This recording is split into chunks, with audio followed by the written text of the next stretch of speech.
There's an abundance of natural resources here. One of the most interesting is the wild sisal. This plant here is a common feature in this terrain. The Maasai name for it's alderpai, and that's where we get the name for the gorge, Olduvai Gorge, because a lot of this grows within the gorge. It's got another nice name too, mother-in-law's tongue, and you can see why. It's got a point and it's rubbery. But this is wild sisal, and amongst the native peoples of Africa this has been used for making snares and for making bowstring. Some people call it the bowstring hemp, and it's quite interesting how you get the fibres from it.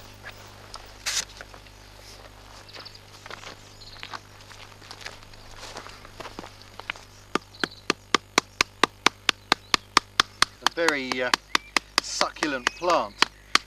What I need to do is to break it down by pounding it like this. You can see the fibres starting to separate there. Plant's comprised almost solidly of fibres.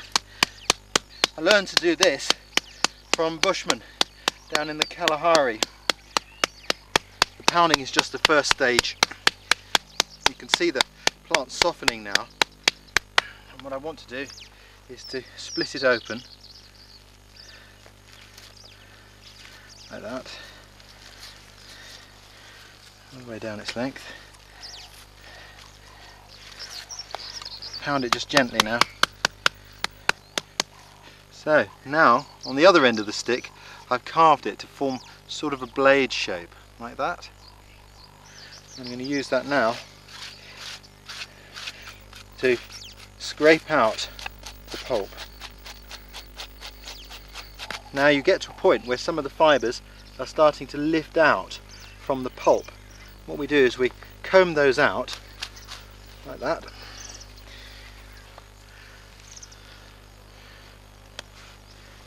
And then specifically scrape them down to the bare fibre. You can hang those on a bush to dry. So there we go, there's the raw material. Nice long fibres for which we can make very strong string.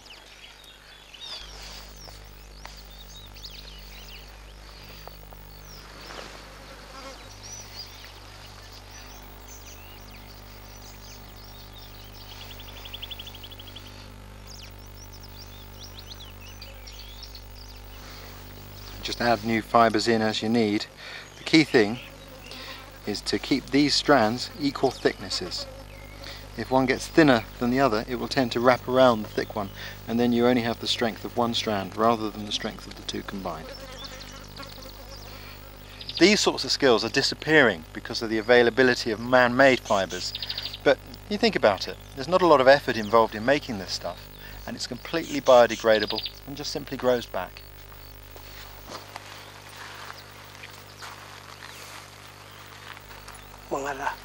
Mateli has his own string for the pouch. It's a simple strip of bark.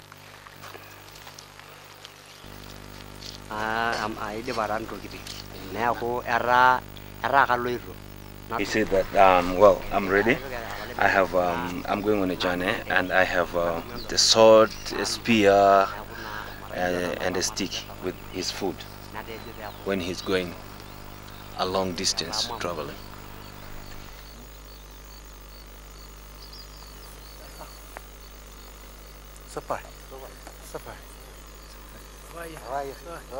Yeah. So where are we going then?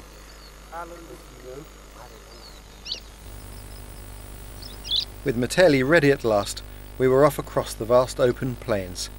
This is what safari is all about.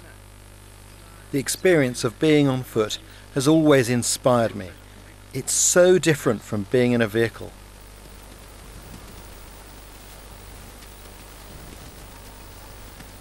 Seeing the wildlife close up and walking alongside filled me with awe.